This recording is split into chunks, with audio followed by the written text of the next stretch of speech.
Alright guys, so in the last video we talked about how to pre-flight the aircraft and how to start it up. So in this video we're going to actually talk about how to taxi and before takeoff checklist. So first thing we'll do, we'll check the brakes, and if you have a taxi light, go ahead and turn that on. So as soon as we start the engine and we know that the oil pressure is good and everything's in the green, just go ahead and we can start a taxi. And a good thing to do in the 172 is to actually pull back on the elevator and keep the weight off of the nose wheel here.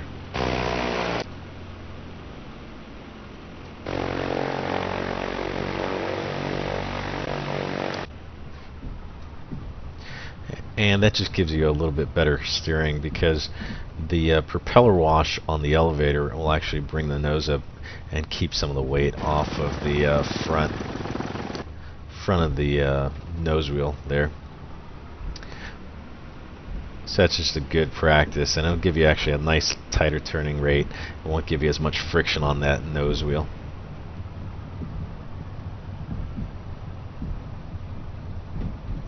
So we'll just taxi out, and I'm sorry, one thing I forgot, you actually check your brakes before you start rolling,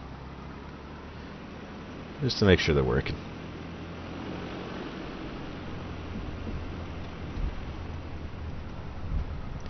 And you just want to taxi at a nice kind of moderate walking pace. You know, remember, we don't have thick car brakes on the aircraft, so it does take longer for it to slow down, even though it's a little lighter than a car, or at least I think it is. Aircraft seem to be a lot lighter, especially small ones, than their vehicle equivalents. But you only have these kind of small brakes on the wheels there.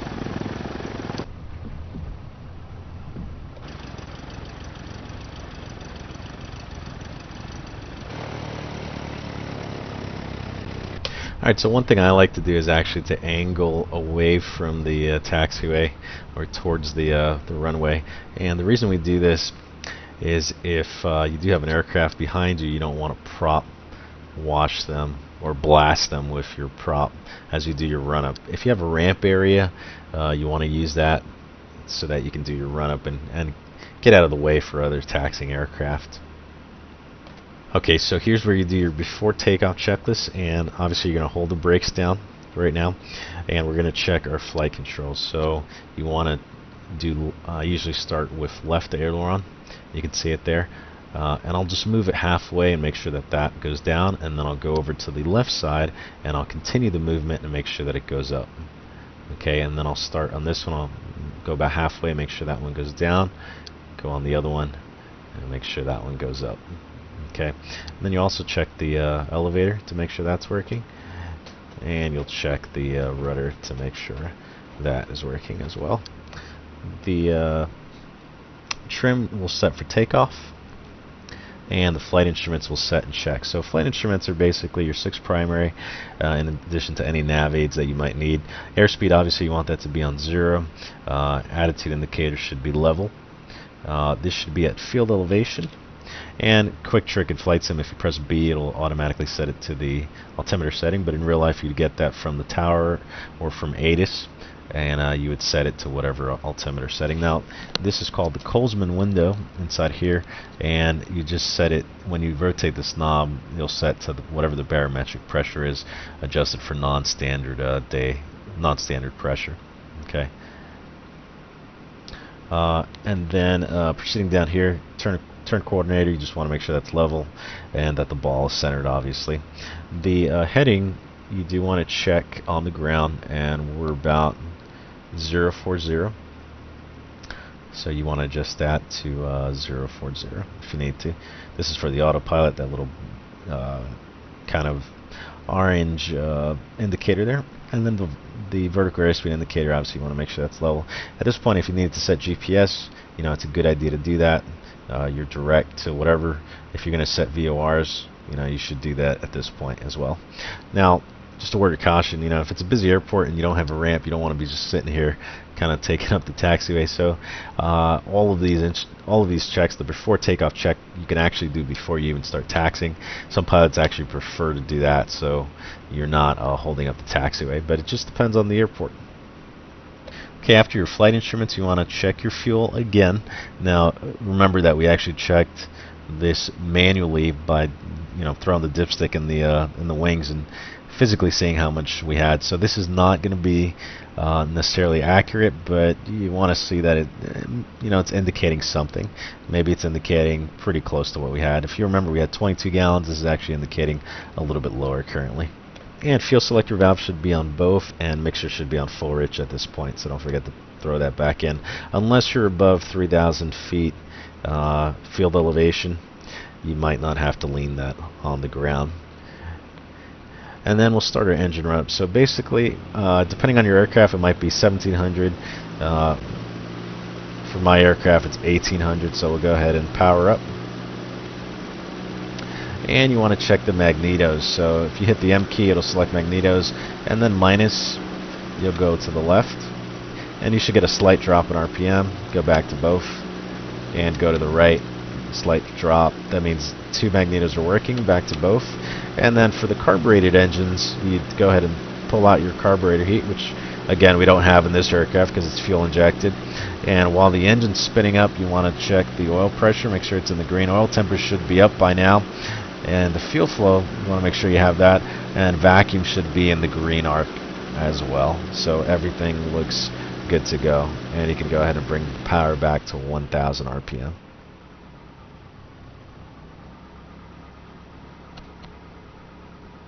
Okay, so the next item is the friction adjust, and that's actually this silver knob right here, and you can actually, in the real aircraft, you can turn that clockwise to get a firmer throttle control or a more finite or fine-tuned throttle, and you can turn it left to loosen it up, and it'll actually be kind of sloppy.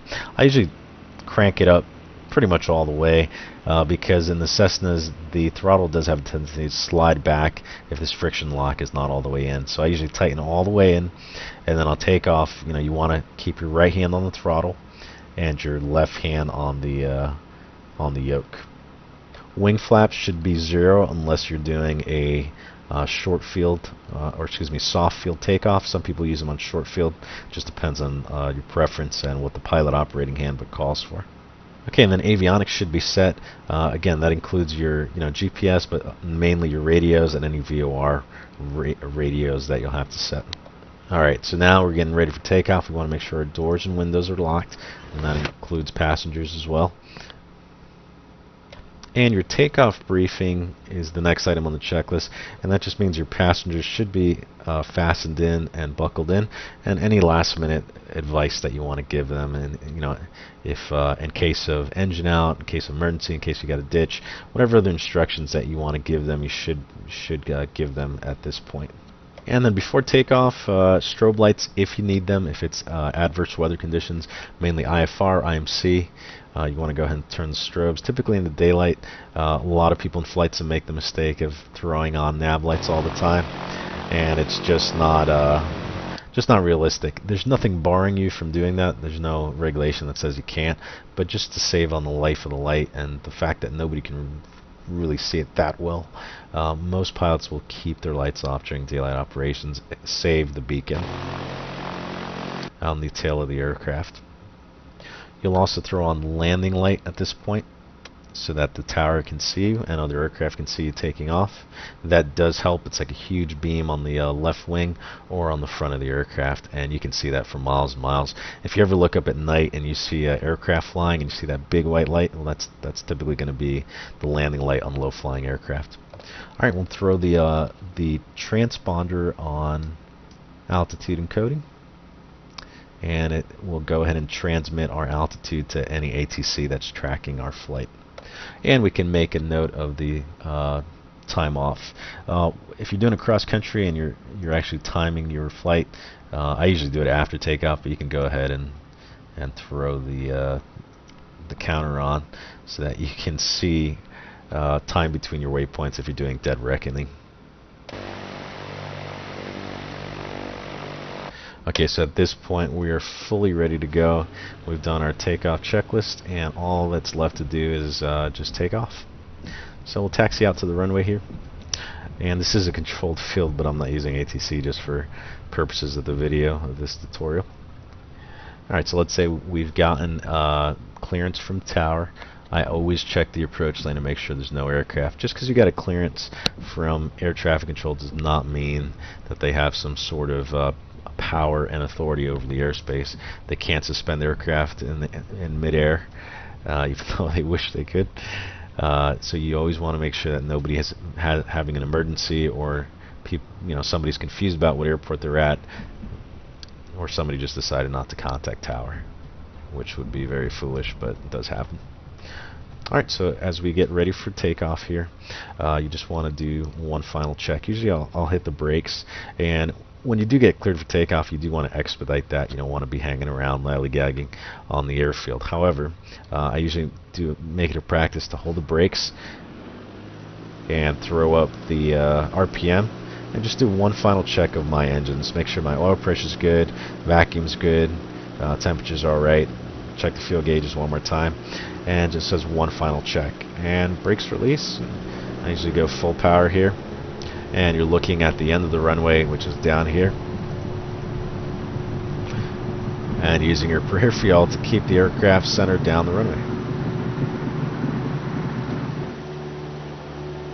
And 55 rotates, 60 we climb out, and 60 is going to be typically your VX for any Skyhawk, and 70 will be a VY. 70 to 80 typically is your VY.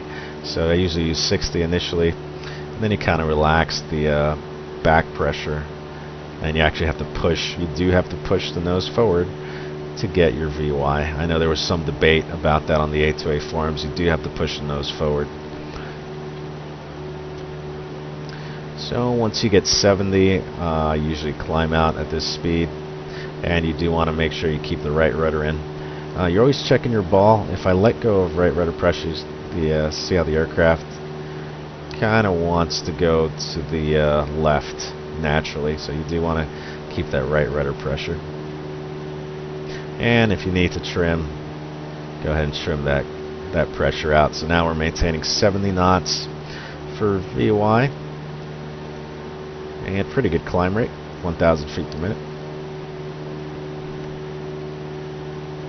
And you're ready to climb out and go on towards cruise.